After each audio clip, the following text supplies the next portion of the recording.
तो बच्चों आज की क्लास शुरू करते हैं। माइक्रो इकोनॉमिक्स पहला चैप्टर इंट्रोडक्शन, जितना आप तक करा एज पर मार्किंग स्कीम उसको रिवाइज करते हैं। क्लास में 2 स्टूडेंट्स नए, ध्यान से सुनना, समझने की कोशिश करना, नोट्स बनाना, और जो पुराने हैं वो मेरे साथ साथ चीज़ों को दोहराएं। सबसे पहला शब्द हमने याद करा था इकॉनमी। पहला शब्द हमने याद करा था इकॉनमी। 1 मार्कर क्वेश्चन सिर्फ 1 लाइन के लिए आपको तैयार करना है। पुराने ज़माने में, आज से लाखों साल पहले, इंसान जंगलों में रहता था, कोई सिस्टम नहीं था, होमोसेपियन कहा जाता था। वक्त के साथ साथ स्टेट ऑफ माइंड अपग्रेड हुआ, मिलजुल कर इंसानों ने रहना सीखा और अपनी लाइवलीहुड को जनरेट करा, और इस सिस्टम को कहा जाता है इकॉनमी। समझाया मैंने, बहुत डिटेल में था, याद हमें थोड़ा सा करना है as per the marking scheme. तो एक लाइन आपको याद कराई, सभी रिवाइज कर रहे हैं, और किसी को कन्फ्यूज़न है तो वो समझे। हर क्लास में इसीलिए बोला जाता है ताकि क्लास में ही आपको चीज़ें याद हो जाएं। तो economy is a system in which people get their living. Books में सिर्फ इतना ही लिखा है, economy is a system in which people get their living. मैंने अपनी तरफ से थोड़ा और जोड़ा था इसमें। तो economy is a system in which people get their living through the indulgence of economic activities like production, consumption and investment. तो उसके लिए हमने समझाया, इंसान सुबह से शाम तक जो भी कुछ करता है उसे एक्टिविटीज़ कहते हैं। एक्टिविटीज़ 2 प्रकार की, economic activities, non economic activities. Economic activity 1 marker याद करो। Economic activities refers to those activities which can be measurable in terms of money. Non economic activities refers to those activities which can not be measurable in terms of money. जिसे पैसे में नापा जा सके वो सभी क्रियाएं आर्थिक क्रियाएं, जिसे पैसे में ना नापा जा सके गैर आर्थिक क्रियाएं। एग्जाम्पल से भी समझाया था। आपकी मदर घर में आपको खाना बना के खिला रही है, can not be measurable in terms of money, non economic activities. Restaurant में गए, फूड परचेज करा और उसको खाया आपने, measurable in terms of money क्या है? Economic activity. स्कूल में गए, पढ़ाई करी, बदले में फीस पे करी, इकोनॉमिक एक्टिविटी। घर में फादर ने आपको पढ़ाया, can not be measurable in terms of money, non economic activities. तो मैं वापस अपने शब्द पर चलता हूं। हमने इकोनॉमी का मीनिंग याद करा था। Economy is a system in which people get their living through the indulgence of economic activities. और ये 3 एक्टिविटीज की बात करी हमने, प्रोडक्शन, कंजम्पशन एंड इन्वेस्टमेंट। ये तीनों इंपॉर्टेंट है फॉर 1 मार्क। 1 मार्कर क्वेश्चन में तीनों के मीनिंग में आपको याद करा चुका हूं। तो टोटल इकोनॉमिक एक्टिविटीज मैंने सामने लिखी है, production, consumption, investment, exchange and distribution. इन सबको पैसे में नापा जा सकता है, इकोनॉमिक एक्टिविटीज। तो हम तीनों एक एक नंबर के लिए याद कर रहे हैं। अभी तक इकोनॉमी याद कर लिया, क्या होता है? System in which people get their living through the indulgence of economic activities like production, consumption and investment. Economic activity का मतलब बता दिया, measurable in terms of money. और फिर हम 3 इंपॉर्टेंट इकोनॉमिक एक्टिविटीज की चर्चा कर रहे हैं, प्रोडक्शन, कंजम्पशन, इन्वेस्टमेंट। और ये तीनों स्टैट्स के पहले चैप्टर में भी हैं, इंट्रोडक्शन में। तो प्रोडक्शन मैंने आपको बहुत डिटेल में समझाया था। प्रोडक्शन के 3 टाइप होते हैं, change in shape, change in place, change in time. और किसी भी सिचुएशन में यूटिलिटी इंक्रीज हो जाए तो उसे प्रोडक्शन कहते हैं। याद सिर्फ एक लाइन करनी है, increase in the utility of a commodity is known as production. फिर मेरे साथ साथ रिवाइज करें, increase in the utility of a commodity is known as production. समझाया था थोड़ी डिटेल में, शेप चेंज हो जाए और यूटिलिटी बढ़ जाए। बच्चों जितनी यूटिलिटी बढ़ती है उतने ही दाम बढ़ते हैं। एग्जाम्पल लिया था, आपने लकड़ी का टुकड़ा 50 रुपए का खरीदा एज ए कारपेंटर और उसका एक शोपीस तैयार कर लिया। ₹50 का एक वुडन पीस आपने खरीदा एज ए कारपेंटर और उसका एक शो पीस तैयार कर दिया और ₹500 में बेच दिया, तो कितने रुपए इंक्रीज करे? 450। 450 रुपीज इंक्रीज करे, क्योंकि 450 रुपीज की यूटिलिटी इंक्रीज हो रही है। पहले वो वुडन पीस सिर्फ जलने के काम आता, अब ये शो पीस आपके ड्राइंग रूम में सालों साल रखा रहेगा। तो 450 रुपीज की यूटिलिटी बढ़ गई, इसी को बोलते हैं प्रोडक्शन। यहां मैंने change in time, increase in utility की बात करी थी कि सीजन में चीजें सस्ती और ऑफ सीजन हो जाए तो कोल्ड स्टोर से निकालकर उन्हीं चीजों को बेचो तो दाम बढ़ जाता है, क्योंकि यूटिलिटी बढ़ चुकी है, जिसे प्रोडक्शन कहा। फिर हमने चेंज इन प्लेस की बात करी थी। कश्मीर में जो एप्पल 20 रुपए किलो है, वो सिर्फ वहां से प्लेस चेंज कर दो, दिल्ली में ले आओ, तो सिर्फ प्लेस चेंज करने से वही 20 रुपए किलो का एप्पल 100 रुपए किलो हो जाता है। Change the place, increase the utility, 80 रुपए दाम बढ़ गए, नोन एज प्रोडक्शन। तो समझना ज्यादा है, याद according to marking scheme, production याद करा, increase in the utility of a commodity is known as production. फिर हमने कंजम्पशन याद करा था बच्चों, use of a commodity which gives direct satisfaction to human being is known as consumption. किसी भी वस्तु का आप यूज करो जिससे आपको डायरेक्ट सेटिस्फेक्शन मिले, जिसने खरीदा है, जिसके लिए खरीदा है, उसी को सेटिस्फेक्शन मिलनी चाहिए।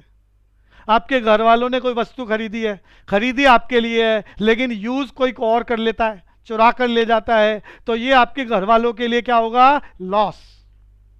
तो जिसके लिए खरीदा जाए वही उसको यूज करे और उसे सेटिस्फेक्शन हो, कंजम्पशन याद करा था। Use of a commodity which gives direct satisfaction to human being is known as consumption.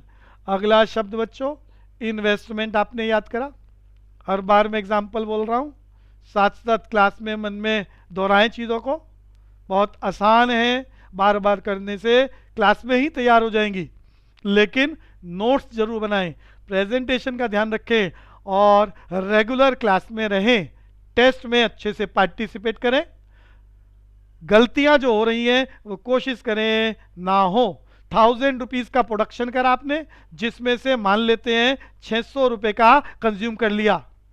1000 rupees का प्रोडक्शन करा आपने, 600 रुपए का उसमें से कंजम्पशन कर लिया, तो कितने रुपए के गुड्स बच गए? 400 के। जो बच गए हैं उसे बचाकर रख लिया कल के लिए, इसी को कहा जाता है इन्वेस्टमेंट। जो भी आपने बचाकर रखा हुआ है फ्यूचर के लिए, वही आपकी क्या है? इन्वेस्टमेंट। तो आपने याद करा था excess of production over the consumption is known as investment. और फिर हमने अगला शब्द याद करा था, ये सब एक एक नंबर की टर्म्स चल रही हैं, जहां मार्किंग स्कीम चेंज होगी। मैं हर बार हर टॉपिक का डिस्कशन करते वक्त मार्किंग स्कीम हर चैप्टर में बोलूंगा, का पर्पस उतने नंबर के लिए ही आपने लिखना है। 1 मार्कर 1 लाइन, 3 to 4 मार्कर आपको 60 to 80 वर्ड्स का पैराग्राफ ही तैयार करना है, और जब 6 मार्क्स आएगा तो 100 to 150 वर्ड्स। और उसमें आपको बड़े क्वेश्चनों में जहां डायग्राम शेड्यूल की पॉसिबिलिटी होगी वो भी बनाने हैं। इस चैप्टर में प्रोडक्शन पॉसिबिलिटी कर्व एक ऐसा टॉपिक जिसमें डायग्राम शेड्यूल की रिक्वायरमेंट रहती है। तो स्केर्सिटी हमने 1 नंबर के लिए याद करा, इसके लिए मैंने एक शब्द यूज करा सप्लाई और दूसरा डिमांड। सप्लाई बोले तो विलिंग टू सेल, बेचने की इच्छा। डिमांड बोले तो विलिंग टू बाय, मांगने की इच्छा। एज ए कंज्यूमर आप सुबह से शाम तक जो भी कुछ मांगते हो आपकी डिमांड, और प्रोड्यूसर जितना भी बेचने की कोशिश करता है वो उसकी सप्लाई।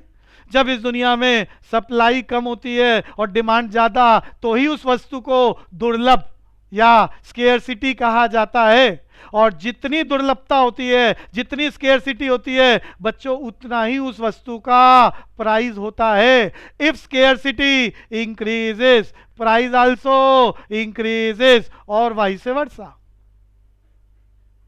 तो हमने यहां लैंग्वेज याद करी थी, when supply of a commodity is less than it's demand, it is scarcity of commodity. अगला टॉपिक इकोनॉमिक प्रॉब्लम, 1 नंबर के लिए भी, 3 नंबर, 4 नंबर, ये चैप्टर का पहला important topic for 3 marker and 4 marker. और यहां आपने याद करा ये आपका ह्यूमन बिहेवियर है, कैसा है। Economic problem is basically a problem of choice.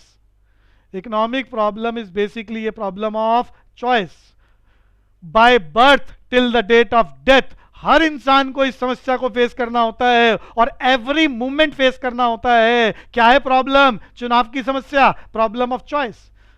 खा रहे हैं तो क्या खाएं, पढ़ रहे हैं तो कौन सा सब्जेक्ट पढ़े। हर सब्जेक्ट आप एक पॉइंट ऑफ टाइम पर पढ़ नहीं सकते। टीवी का एग्जांपल लिया था, एक साथ 100 चैनल टीवी में आपने ले रखे हैं, बट 100 चैनल में से आप एक पॉइंट ऑफ टाइम पर एक ही चैनल देख सकते हैं। कौन सा देखें और कौन सा ना देखें, प्रॉब्लम ऑफ चॉइस। तो economic problem is basically a problem of choice. 1 number के लिए सिर्फ इतना ही है। और 3 से 4 नंबर के लिए which can be arise due to following 3 reasons. तो ये चुनाव की समस्या प्रॉब्लम ऑफ चॉइस क्यों आती है? 3 पैराग्राफ कहे थे आपको लिखने के लिए, सीक्वेंस नहीं बदलोगे और ये तीनों पैराग्राफ ये आपकी नेचर है जिसे आप चाहकर भी बदल नहीं सकते। क्यों आपको चुनना पड़ता है, चुनाव की समस्या आती है? Because human wants are unlimited. एक इच्छा पूरी नहीं होती, दूसरी स्टार्ट हो जाती है, दूसरी पूरी नहीं होती।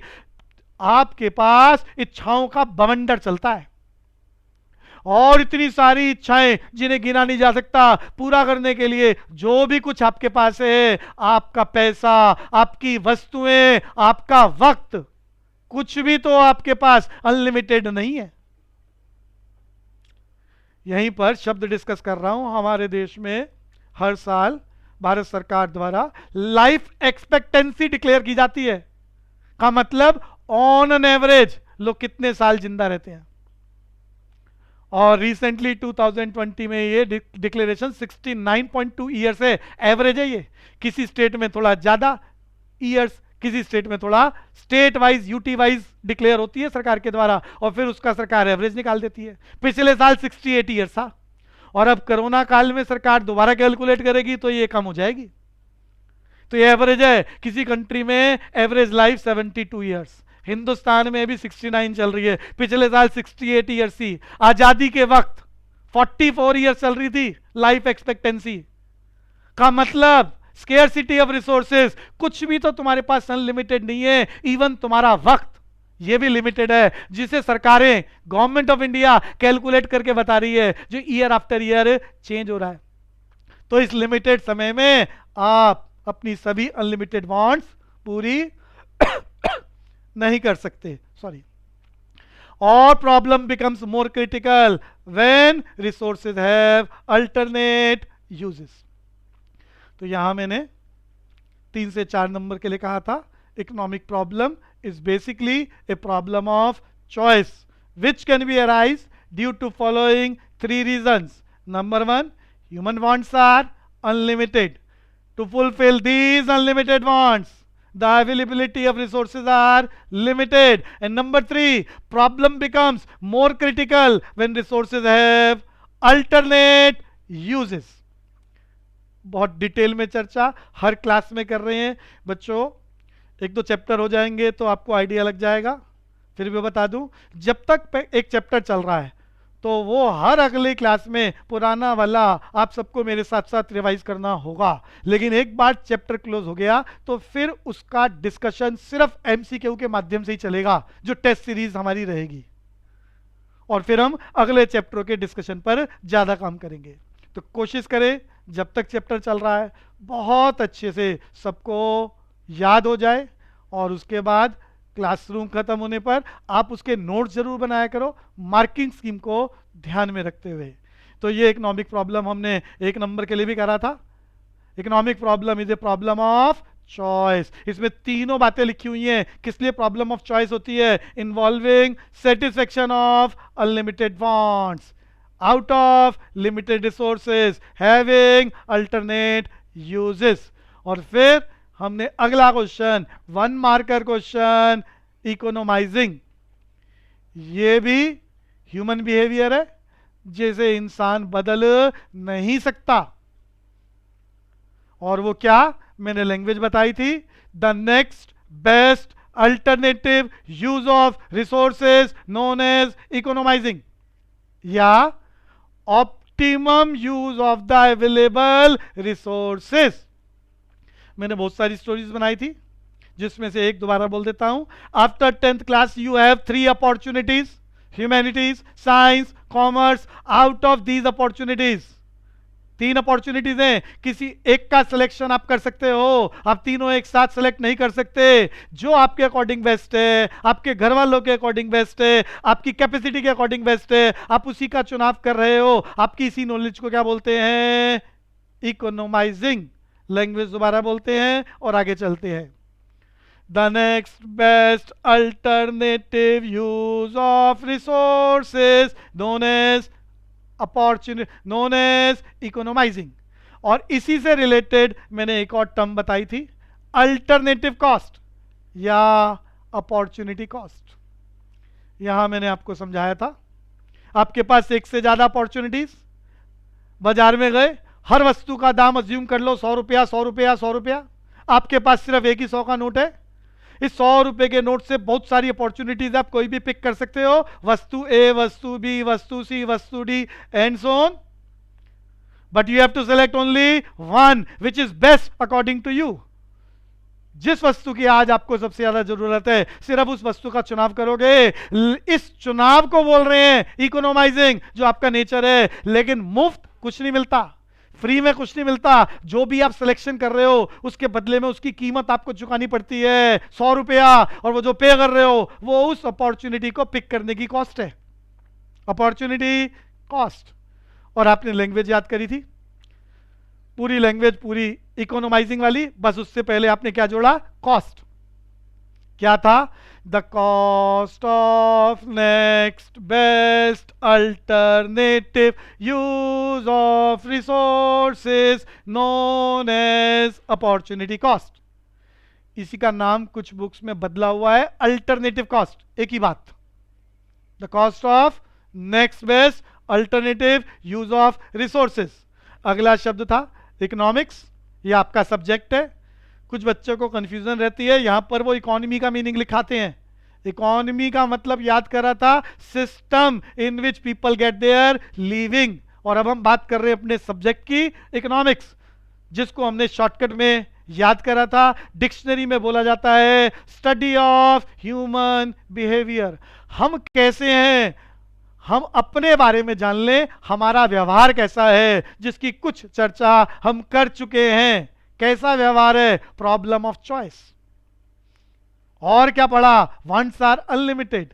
और क्या पढ़ा, रिसोर्सेज आर लिमिटेड। और क्या पढ़ा, रिसोर्सेज हैव अल्टरनेट यूजेस। और कैसे हो आप एज ए कंज्यूमर, सस्ता हो जाए ज्यादा खरीदोगे, महंगा हो जाए कम खरीदोगे। आपकी इस नेचर को बदला नहीं जा सकता, गॉड गिफ्टेड यही है स्टडी ऑफ ह्यूमन बिहेवियर। और इसको पढ़ना और अपनी लाइफ में फॉलो करके अपने प्रॉफिट्स और अपने सेटिस्फेक्शन को मैक्सिमम करना आपका सब्जेक्ट इकोनॉमिक्स। तो हमने याद करा था, it is a subject of science which deals with the study of human behaviour. और फिर हमने इसकी 2 मेजर ब्रांचेस की बात करी। Economics classified in 2 major parts, micro economics and macro economics. दोनों को एक एक नंबर के लिए याद करा। Micro is taken from Greek word micros which means small, and macro is taken from Greek word macros which means large. जब हम study of human behaviour individual unit का करते हैं, राम ने कितने पैसे कमाए, सीताराम सुबह से शाम तक कितना मांगता है, तो वो एक एक का एनालिसिस हो रहा है, micro economics. For example demand, supply, income. और मैक्रो में स्टडी ऑफ ह्यूमन बिहेवियर करते हैं एज ए होल, जैसे पूरे देश ने कितना कमाया, नेशनल इनकम, पूरे देश की डिमांड, एग्रीगेट डिमांड, पूरे देश की सप्लाई, एग्रीगेट सप्लाई। तो हमने याद करा था, micro economics is a subject of science which deals with the study of human behaviour as individual. और मैक्रो याद करा, study of human behaviour as a whole.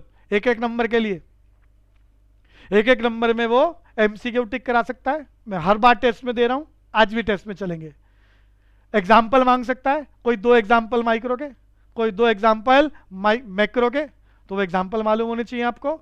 और उसके बाद इस चैप्टर का दूसरा क्वेश्चन हमने तैयार करा आपका 3 से 4 नंबर का। पहला बच्चों इकोनॉमिक प्रॉब्लम 3 मार्कर 4 मार्कर वाला, दूसरा micro and macro economics, difference में 3 से 4 पॉइंट्स, सबकी बुक में भी मेंशन है और मैं सामने भी डिस्कस कर चुका हूं। पहला पॉइंट मीनिंग का आप याद कर चुके हो, study of human behaviour as individual, study of human behaviour as a whole. दूसरा पॉइंट एग्जाम्पल का लिख सकते हैं, डिमांड सप्लाई, दूसरी तरफ aggregate demand aggregate supply national income. Micro economics में तीसरा पॉइंट बहुत इंपॉर्टेंट था, micro economics leads to macro economics का reverse, macro economic leads to micro economics. बच्चों इसका यूज जो मैंने एग्जांपल समझाया था, पीछे भी कहा था, जब हाई ऑर्डर टेक्निकल स्किल के क्वेश्चन चलेंगे तो वहां इसका यूज करना होगा। Micro economics and macro economics both are the 2 sides of same coin, एक ही सिक्के के 2 पहलू हैं जो यहां पर समझ में आ रहे हैं with the help of example. मैंने लिया था, study of individual chapter in the whole book gives the immense knowledge of micro economics, study of 1 by 1 all the chapter gives the complete knowledge of the whole subject which reflect macroeconomics. So we can say that microeconomics leads to macroeconomics और vice versa. Forest का भी example लिया था, सबको याद होगा। आगे चलते हैं, माइक्रो इकोनॉमिक्स को 1 वर्ड में बोला जाए तो क्या बोलते हैं, डिटर्मिनेशन ऑफ प्राइस। ये आपकी बुक का आखिरी चैप्टर है, आपकी माइक्रो इकोनॉमिक्स आपकी बुक में कंप्लीट हो रही है इन नैरो कंसेप्ट, जिसमें सारे फंडामेंटल कंसेप्ट रखे गए हैं जो आगे कॉलेज की क्लासेस में बहुत डिटेल में चलेगी और यही सब्जेक्ट बार बार आपको पढ़ाया जाएगा आने वाले कॉलेज के सेमेस्टर्स में, बट इन मोर डिटेल। तो पूरी माइक्रो इकोनॉमिक्स को 1 वर्ड में कहा जाता है प्राइस थ्योरी या determination of price. Macro economics को 1 वर्ड में कहा जाता है theory of income and employment या determination of income and employment. पिछली क्लासेस में भी चर्चा करी थी। माइक्रो इकोनॉमिक्स के जितने भी नियम हम आज कोशिश करेंगे प्रोडक्शन पॉसिबिलिटी कर्व पर पहुंच पाए, तो जो आपका पहला नियम है इस चैप्टर में, और हर चैप्टर में नियम चलेंगे जो माइक्रो इकोनॉमिक्स में पढ़ने वाले हैं हम, तो वो सभी नियम जो माइक्रो इकोनॉमिक्स में हम पढ़ेंगे बनाने वालों ने बनाए, वो किस पर बेस्ड हैं, अजम्पशन पर। जो नियम जो लॉ अजम्पशन पर बेस्ड होता है उसको कहा जाता है पार्शियल इक्विलिब्रियम, और जो अजम्पशन पर बेस्ड नहीं होता ऐसे सभी नियमों को कहा जाता है जर्नल इक्विलिब्रियम। तो माइक्रो इकोनॉमिक्स में सभी नियम अजम्पशन पर बेस्ड हैं, तो आसान भाषा based on assumption, technical term based on partial equilibrium. Equilibrium को डिक्शनरी में बोलते हैं पोजीशन ऑफ रेस्ट। मैक्रो में जितने भी नियम हम 12th में पढ़ेंगे, माइक्रो 11th में, मैक्रो 12th में, तो मैक्रो के जितने भी नियम हम 12th में पढ़ेंगे वो सब एज ए होल हैं, नॉट बेस्ड ऑन अजम्पशन। तो इसलिए उनको क्या कह रहे हैं, जर्नल इक्विलिब्रियम। इस चैप्टर का तीसरा इंपॉर्टेंट टॉपिक 3 मार्कर 4 मार्कर में, पहला हमने याद करा इकोनॉमिक प्रॉब्लम, हर क्लास में चर्चा कर रहे हैं। दूसरा topic micro and macro economics, और तीसरा important topic central problems. Last class में इसको कर लिया था, फिर एक बार डिटेल डिस्कशन करेंगे। सेंट्रल प्रॉब्लम्स, इन प्रॉब्लम्स का कारण इकोनॉमिक प्रॉब्लम है, और इकोनॉमिक प्रॉब्लम का कारण आपका ह्यूमन बिहेवियर है। 3 बातें जिसमें याद करी, human wants are unlimited, human wants are unlimited, resources are limited, and resources have alternate uses, जिसके चलते पूरी कंट्री में, हर घर में, हर स्टेट में कुछ कॉमन प्रॉब्लम्स है, और इन कॉमन प्रॉब्लम्स को क्या बोलते हैं, सेंट्रल प्रॉब्लम्स। क्या याद करा था एक नंबर के लिए? रिवाइज करते हैं। Central problems are the basic infrastructural problem of an economy which can be arise due to scarcity of resources।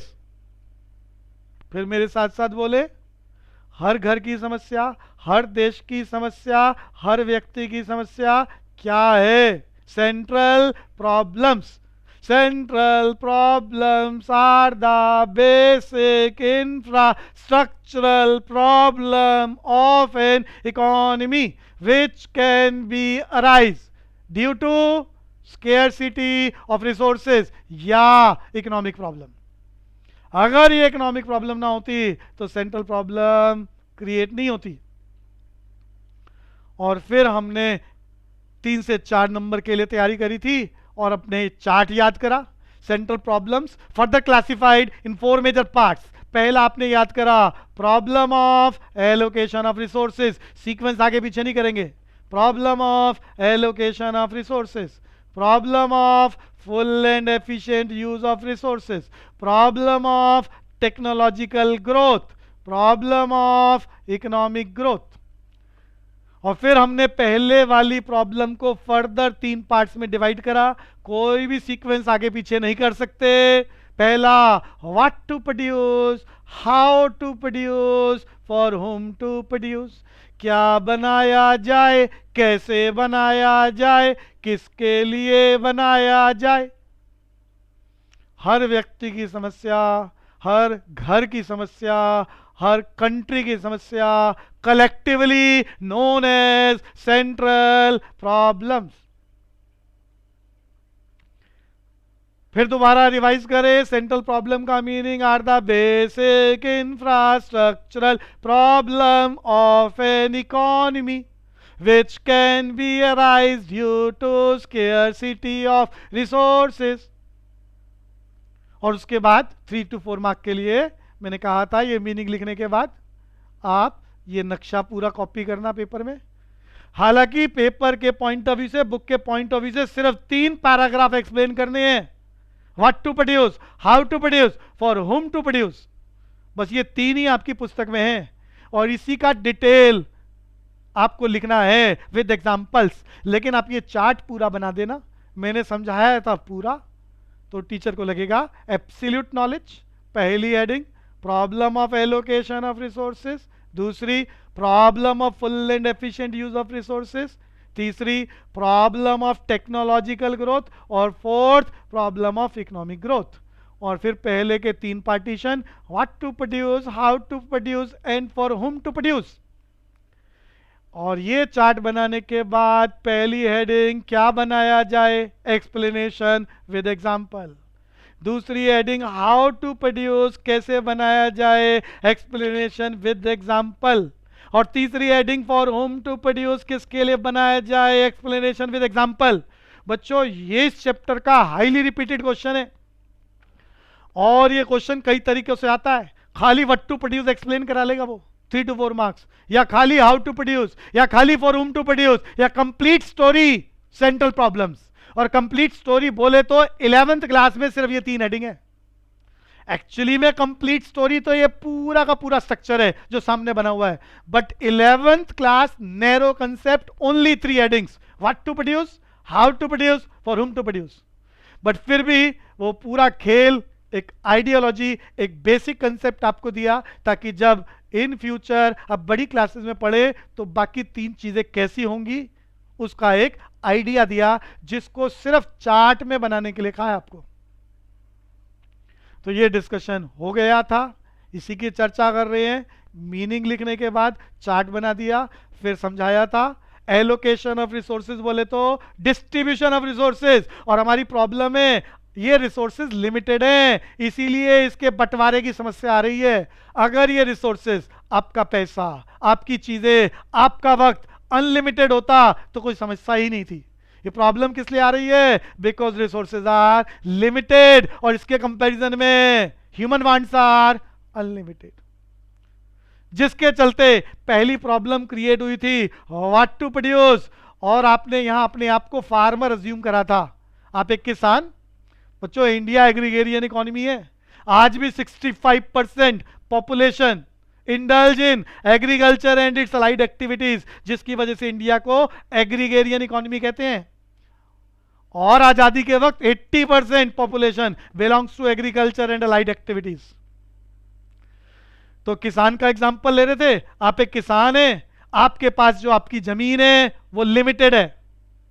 अमीर का मतलब थोड़ी ज्यादा जमीन, गरीब का मतलब थोड़ी कम जमीन, लेकिन जितनी मर्जी तो किसी के पास नहीं होती। और इस जमीन पे उगाने के लिए हजारों हजारों वस्तुएं हैं आपके पास। क्यों? Human wants are unlimited. लेकिन इस छोटी सी लिमिटेड जमीन में आप वो सारी चीजें नहीं उगा सकते। आपको सोचना पड़ेगा क्या उगाएं, क्या उगाएं। यही आपकी पहली प्रॉब्लम है, what to produce. It is related to basic infrastructural problem related to allocation of resources. What to produce? आप थोड़ी देर के लिए अपने आप को एग्जाम्पल चेंज करें, फार्मर की जगह स्टूडेंट माने। 5 सब्जेक्ट आपके पास पढ़ने के लिए, लेकिन आपकी प्रॉब्लम क्या है कि एक पॉइंट ऑफ टाइम पे आप पांचों के पांचों सब्जेक्ट नहीं पढ़ सकते। आपकी ब्रेन की कैपेसिटी नहीं है कि आप पांचों सब्जेक्ट एक साथ पढ़ सकें, जिसके चलते आपको सोचना पड़ता है कौन सा सब्जेक्ट पढ़ें और कौन सा छोड़ें, व्हाट टू स्टडी। तो पहली प्रॉब्लम मैंने बताई, एज ए फार्मर आपके पास लैंड लिमिटेड, आपको इतनी सारी चीजों में से कौन सा उगाना है फैसला करना पड़ेगा, व्हाट टू प्रोड्यूस। मान लो फैसला कर लिया, पिछली क्लास में जो एग्जांपल लिया था वही चला रहा हूं, पोटैटो फॉर एग्जांपल। आपने फैसला कर लिया आलू उगाने हैं, तो आलू उगाने के फैसला करते ही दूसरी प्रॉब्लम क्रिएट होती है। पहली प्रॉब्लम खत्म बाद में होती है, दूसरी प्रॉब्लम स्टार्ट पहले हो जाती है। तो आलू उगाने का फैसला कर लिया, तो आलू उगाने के अनेक तरीके हैं। फॉर एग्जाम्पल श्रम प्रधान तकनीक, जिसमें श्रम का अधिकाधिक उपयोग किया जाता है। पूंजी प्रधान तकनीक, जिसमें पूंजी का अधिकाधिक प्रयोग किया जाता है। कौन सी विधि द्वारा वस्तु का उत्पादन करोगे, यह दूसरी आधारभूत समस्या है। कैसे उत्पादन किया जाए, इंग्लिश में बोलूंगा इसको। When you decide as a farmer to produce potato, the another problem create how to produce. There are lot of methods to produce the commodity. For example, labor intensive technique in which more and more laborers utilized during the process of production. Number 2, capital intensive technique in which more and more capital utilized during the process of production. Which method followed by you during the process of production is again the kind of problem how to produce.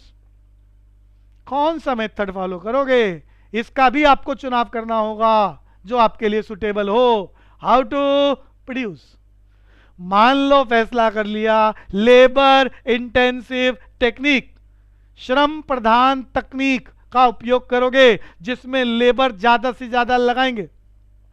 तो जैसे ही दूसरी problem solve करते हैं, तीसरी gift में मिलती है। पहला प्रॉब्लम सॉल्व करने के लिए फैसला करा पोटैटो उगाने हैं, दूसरे में फैसला करा लेबर इंटेंसिव टेक्निक का यूज करना है, तो प्रोडक्शन तैयार हो गया। प्रोडक्शन तैयार हो गया तो तीसरी प्रॉब्लम शुरू होती है, ये प्रोडक्शन किसके लिए करा है, for whom to produce. Either goods produce for self consumption और either goods produce for the purpose of exchange. जो उगाया है वो खुद खाने के लिए उगाया है या बाजार में जाके बेचोगे पैसे में और उस पैसे से अपने जीवन की इच्छाओं को पूरा करोगे।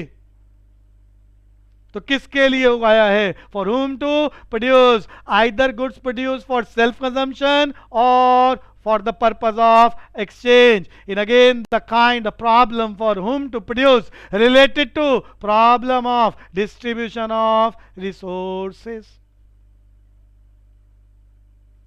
ये तीन ही आपको एक्सप्लेन करने हैं according to your 11th micro introduction. तीनों के एग्जाम्पल याद होने चाहिए, बुक से ले सकते हैं, अपनी तरफ से बना सकते हैं। मैं हर क्लास में चर्चा कर रहा हूं ताकि चीज़ें बहुत अच्छे से तैयार हो जाएं।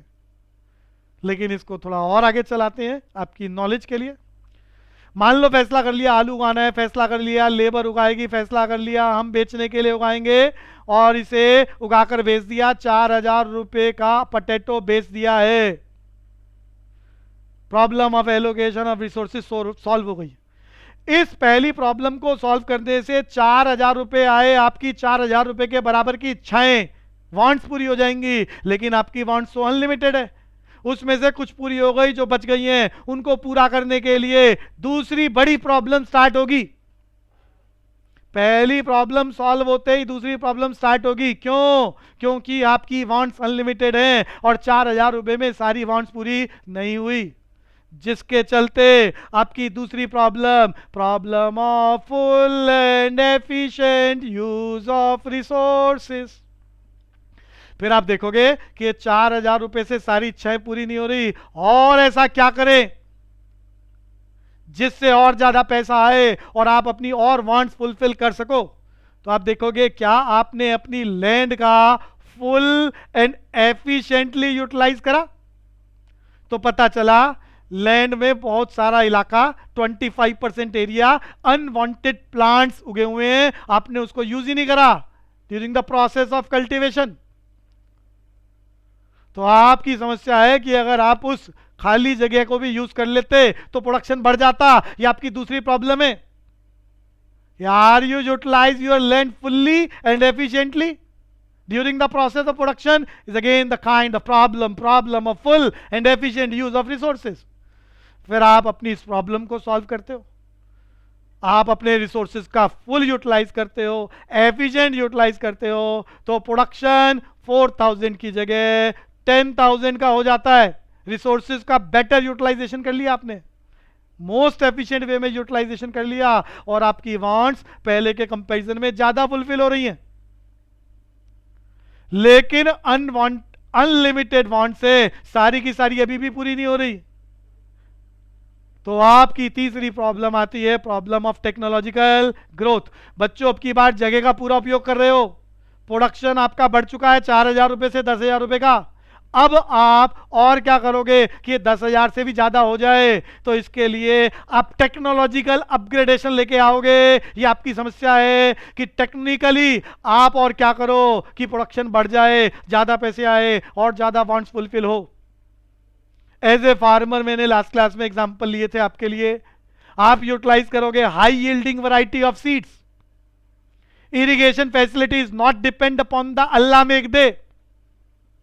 भगवान कभी बारिश देता है, कभी नहीं देता, बारिश नहीं आती, सूखा पड़ता है, फसल खराब हो जाती है। बट टेक्नोलॉजिकल अपग्रेडेशन आ गया, इरिगेशन फैसिलिटीज आ गई, ट्यूबवेल्स डेवलप कर दिए, तो भगवान की बारिश आए ना आए, टेक्नोलॉजिकल अपग्रेडेशन, प्रोडक्शन होना कन्फर्म हो जाएगा। High yielding variety of seeds ले आए, पेस्टिसाइड्स का यूज करोगे, फर्टिलाइजर्स का यूज करोगे, तो प्रोडक्शन 10,000 से बढ़कर 40,000। टेक्नोलॉजिकल ग्रोथ, इस प्रॉब्लम को सॉल्व करते ही प्रोडक्शन 4,000 से 40,000 हो गया। इतना सब करने के बाद फाइनली ये जानने की कोशिश करते हो कि problem of economic growth, how to live the life.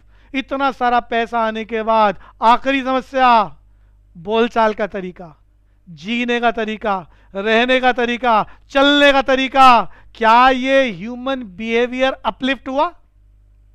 ये हर व्यक्ति की समस्या है जो पूरे जीवन पर्यंत चलती है, और वो जीवन के आखिरी क्षणों तक सीखता रहता है कि और जीवन को बेहतर करने के लिए क्या किया जा सके। How to behave with others, how to talk with others, how to walk, how to eat, हर चीज समस्या है। तो जीवन को कितने बेहतर तरीके से जिया जा सके, it is a kind of problem, और जो कंटिन्यूसली होल लाइफ चलता रहता है, प्रॉब्लम ऑफ इकोनॉमिक ग्रोथ। तो एक आइडिया मैंने दिया कंप्लीट सेंट्रल प्रॉब्लम्स का, पेपर के पॉइंट ऑफ व्यू से बता चुका हूं। ओनली 3 पैराग्राफ्स एक्सप्लेन करने हैं, what to produce, how to produce, for whom to produce, और फिर सिर्फ ये 3 ही पैराग्राफ आपको एक्सप्लेन करने हैं, what to produce, how to produce, for whom to produce. यहाँ एक एक नंबर के लिए एमसीक्यू बहुत रिपीट होते हैं, जो स्लाइड मैंने आपके लिए रखी है सामने। व्हाट टू प्रोड्यूस में किस बात का फैसला हो रहा है, क्या बनाया जाए और कितनी मात्रा में। पहली सेंट्रल प्रॉब्लम क्या है according to your book, what to produce, क्या फैसला हो रहा है, क्या बनाया जाए और कितनी मात्रा में, यानी it is related to selection of goods. How to produce में फैसला हो रहा है किस मेथड से बनाया जाए। Lot of methods are there to produce the commodity, which method is the most suitable method is again the kind of problem. How to produce, it is related to selection of technique. And for whom to produce is a kind of problem related to distribution of goods. और बच्चों अब test series पर जाना चाह रहे हैं। एक test series आपकी स्क्रीन पर आ रही है। 6 क्वेश्चन रखे हैं, सभी का पार्टिसिपेशन होना चाहिए।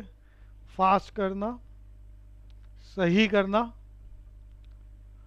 ये रहे क्वेश्चन आपकी स्क्रीन पर और आपका समय शुरू।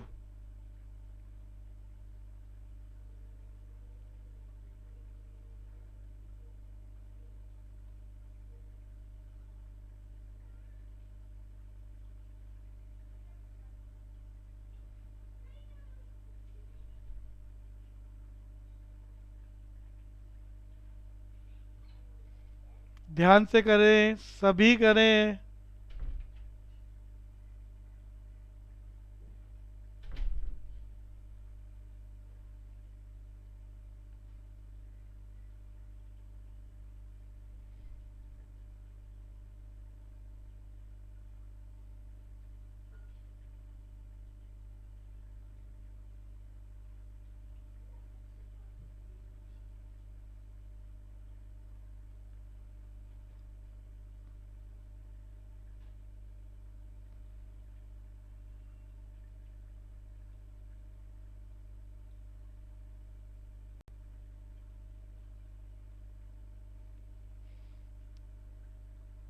दो बच्चों की बहुत फास्ट अंडरस्टैंड, 3 स्टूडेंट्स और जल्दी करें सभी बाकी। बट गलतियां हो रही हैं, ये नहीं होनी चाहिए। हर क्लास में मैं आपको पुराने टॉपिक रिवाइज करा रहा हूँ और उन्हीं टॉपिक पर बार बार क्वेश्चनों को बदल बदल कर आपसे पूछा जा रहा है। नोट्स बनाएं, रिवाइज करें, गलती की गुंजाइश नहीं।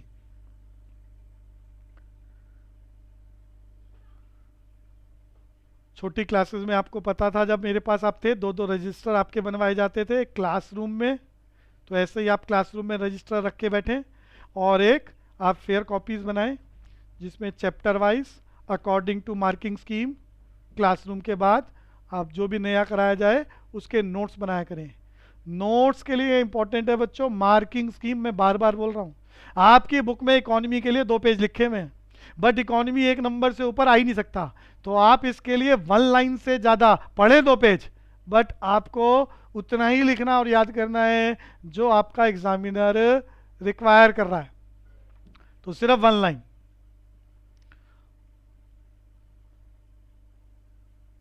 सेवेंटी 70% बच्चों का अटेम्प्ट हो चुका है, फास्ट करेंगे।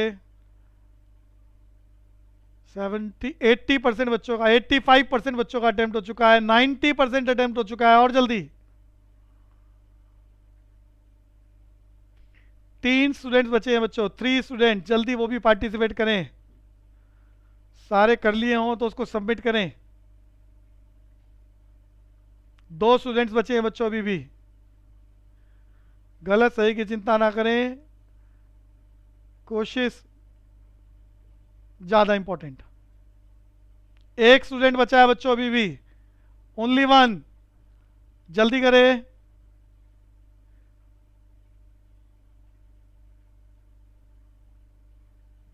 गुड, सबका अटेम्प्ट हो गया बच्चों, लेस देन 3.5 मिनट। तो अब एक बार ये सभी क्वेश्चन आपके साथ डिस्कस करते हैं ताकि आपकी गलतियां आपको पता चल जाएं। गलतियां हो रही हैं बच्चों, ध्यान से करें। माइक्रो इकोनॉमिक्स टेक्निकल सब्जेक्ट है, विदाउट अंडरस्टैंडिंग क्वेश्चन अटेम्प्ट नहीं होंगे। तो नोट्स बनाएं और उस पर काम करें। हर अगली क्लास में आप उसे रिवाइज करके मेरे साथ बैठें और रिपीट करें। तो मेरा पहला क्वेश्चन, कई बच्चों ने गलत अटेम्प्ट करा है।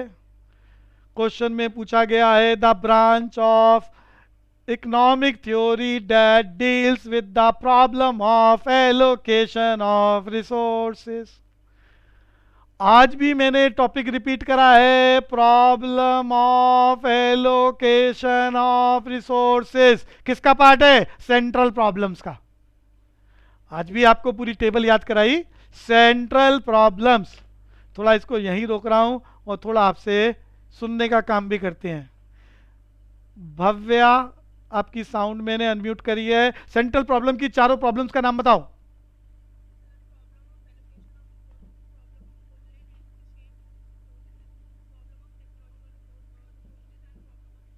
बहुत बढ़िया। चिराग महेश्वरी बोलेगा the meaning of central problem for 1 marks.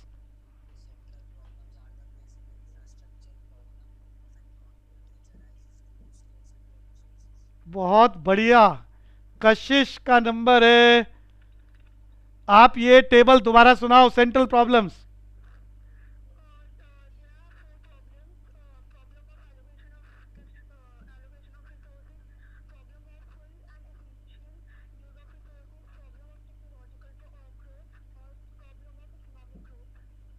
पहले वाले के तीनों पार्टीशन दोबारा बताओ, पहले वाले के। गुड, बहुत बढ़िया। एक बच्चे ने अपना नाम नहीं लिखा है, वो नाम लिख लो ताकि क्वेश्चन पूछे जा सके। अगला क्वेश्चन,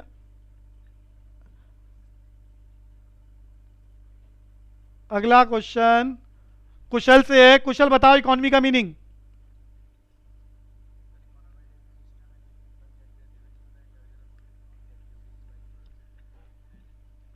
बहुत बढ़िया।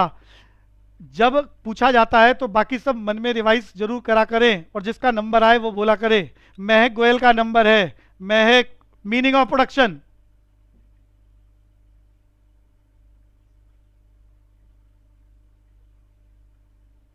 महक, महक गोयल। गुड। महक अग्रवाल का नंबर है कंजम्पशन।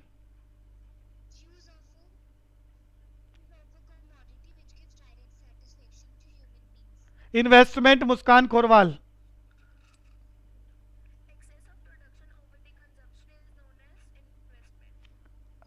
भैया दो स्टूडेंट्स ने अभी भी नाम नहीं लिखे, वो नाम लिख लो, तभी तो इंटरेक्टिव डिस्कशन हम तभी कर पाएंगे। दो स्टूडेंट्स ने नाम नहीं लिखे हैं।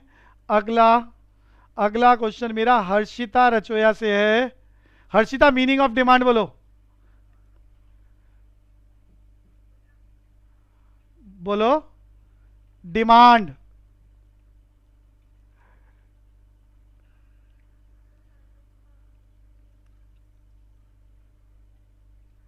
नहीं बोल पा रहे। जरुल गुप्ता, मीनिंग ऑफ डिमांड। मैं शॉर्टकट में आज भी डिस्कस कर चुका हूं। जरुल गुप्ता, यस। हाँ, विलिंग टू बाय, बहुत बढ़िया, बहुत बढ़िया। नैना, सप्लाई। विलिंग टू सेल, बहुत बढ़िया। अच्छा, पूरी क्लास जिसको भी आंसर देना है, मैं कुछ टॉपिक्स बोल रहा हूं अलग से, वो अपना साउंड अपने आप, मैं पावर दे रहा हूं आपको साउंड को अनम्यूट करने की। जिसको आता है सिर्फ वही बोलेगा। आपको बोलना है the meaning of production possibility curve. पूरी class, any one of you. मैं देखना चाह रहा हूं कौन बच्चा घर पे सेल्फ स्टडी कर रहा है और आगे वाले टॉपिक भी पढ़ रहा है और कोशिश कर सकता है। गलत सही की चिंता नहीं है। प्रोडक्शन पॉसिबिलिटी कर्व इस चैप्टर का आखिरी topic, most important. Any one of you? नहीं बता पा रहे? चलो ओके, नो प्रॉब्लम। तो वापस आते हैं। प्रथम लुगारिया इकोनॉमिक प्रॉब्लम। प्रथम लुगारिया इकोनॉमिक प्रॉब्लम बोले।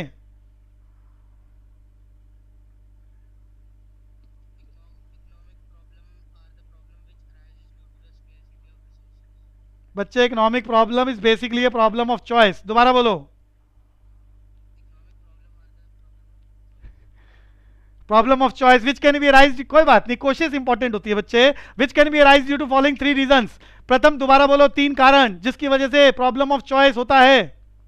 नंबर 1, हाँ हाँ,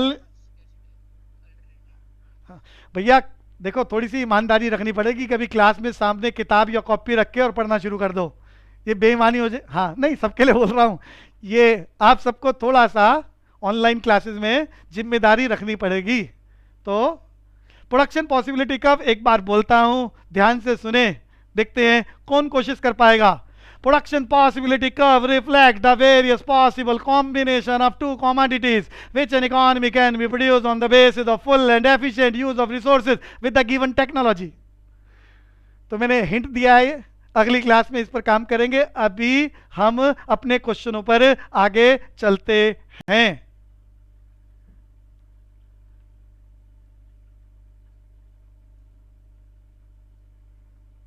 तो यहां पर बच्चों problem of allocation of resources किससे रिलेटेड है? Central problem. सेंट्रल प्रॉब्लम किससे रिलेटेड है? Micro economics. तो हमारा आंसर क्या रहा? Micro economics. दूसरा क्वेश्चन हमने पढ़ा, the study of how increase in corporate tax. भैया हमारी कंपनियां जो पैसा कमाती हैं, बिजनेस स्टडी में 11th में बहुत डिटेल में पढ़ोगे। जब आदमी छोटा बिजनेस करता है तो उसे सोल प्रोप्राइटर बोलती है, सब बीएसटी के टर्म्स हैं बिजनेस स्टडी में। सोल प्रोप्राइटरशिप, बिजनेस का लेवल बड़ा कर लेता है, 4-5 लोग मिलकर पैसा लगाते हैं और बिजनेस को बड़े लेवल पर बनाते हैं, उसे पार्टनरशिप बोला जाता है। और बड़े लेवल पर जिसमें लाखों लोग मालिक बनते हैं उसे कंपनी बोला जाता है। और कंपनी में जब करोड़ों रुपए का प्रॉफिट होता है तो उसके ऊपर सरकार जो टैक्स लगाती है उसे कॉर्पोरेट टैक्स बोलते हैं, कंपनियों के प्रॉफिट का टैक्स। और टैक्स के लगने से, टैक्स बढ़े या घटे, तो देश की रोजगार में फर्क आता है, अनएम्प्लॉयमेंट की पोजीशन चेंज हो जाती है। तो ये अनएम्प्लॉयमेंट किससे रिलेटेड है? पूरी कंट्री से रिलेटेड है, एज ए होल। और जब एज ए होल की स्टडी करी जाए कि कितने लोग रोजगार, कितने लोग बेरोजगार, तो it is a matter of macro economics, study of human behaviour as a whole. Unemployment rate कि कितने परसेंट लोग बेकार हैं। मेरा तीसरा question, which of the following falls under the micro economics. बच्चों national income macro, general price level, ध्यान से सुनना, एक वस्तु का दाम माइक्रो होता है, उसको सिर्फ प्राइस बोलते हैं। पूरे देश की सारी चीजों का ऑन एन एवरेज दाम निकाल लें तो उसे जर्नल प्राइस लेवल बोलते हैं, यह मैक्रो को रिफ्लेक्ट करता है। नेशनल सेविंग इन्वेस्टमेंट मैक्रो है। तो क्या है यहां पर? Factor pricing. बच्चों इस दुनिया में वस्तु का निर्माण करने के 4 फैक्टर्स होते हैं, लैंड, लेबर, कैपिटल, ऑर्गेनाइजेशन। बदले में पे किया जाता है रेंट, इंटरेस्ट, वेजेस, प्रॉफिट। और जो पे किया जाता है वो क्या है? जो आपने फैक्टर्स लगाए उसके बदले में पे की जाने वाली कीमत। जिस आदमी से जमीन ली बदले में लगान दोगे, जिस आदमी को एज ए मजदूर काम कराया बदले में वेजेस दोगे, जिस आदमी से पैसा लिया बदले में ब्याज दोगे, जिस आदमी से रिस्क उठाने के लिए कहा बदले में प्रॉफिट दोगे। चर्चा अगली क्लास में इसकी डिटेल में चलेगी। फैक्टर प्राइसिंग, यही है तुम्हारा answer, micro economics. Capital intensive technique वही लगाया जाता है जिनके पास पैसा ज्यादा होता है, capital surplus economy. Labour intensive technique Hindustan जैसी कंट्रियों में लगाई जाती है जहां लेबर बहुत ज्यादा है। और यह हमारा अंतिम क्वेश्चन था, कौन सा माइक्रो इकोनॉमिक्स नहीं है? प्राइस ऑफ मैंगो, एक वस्तु का दाम हो रहा है, माइक्रो है। एक ट्रक को बनाने की कॉस्ट, इंडिविजुअल एनालिसिस, माइक्रो है। क्वांटिटी ऑफ मैंगो, ये भी माइक्रो है। यहां पर नेशनल की बात हो रही है, ये माइक्रो नहीं है। तो बच्चों समय की लिमिटेशन, आपकी अगली क्लास है तो यहीं रोकते हैं। कल की क्लास में अकाउंट्स, और फिर परसों एज यूजुअल, परसों तो संडे है, फिर मंडे को एज यूजुअल रहेगा टॉपिक। जिसकी फीस पेंडिंग हो वो सबमिट कराएं, रिसिप्ट मेरे पास भेजें। आज के लिए इतना ही रखेंगे, नोट्स जरूर बनाएं। जय हिंद।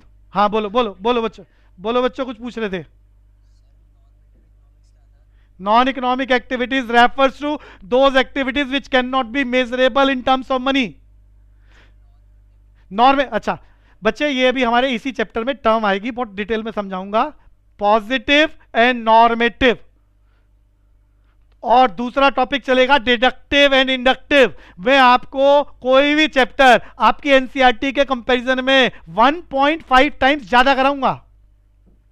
तो वो डिटेल डिस्कशन अगली क्लासेस में करेंगे। अभी समय की लिमिटेशन, यहीं रोकते हैं बच्चों क्लास को। जय हिंद, मोस्ट वेलकम।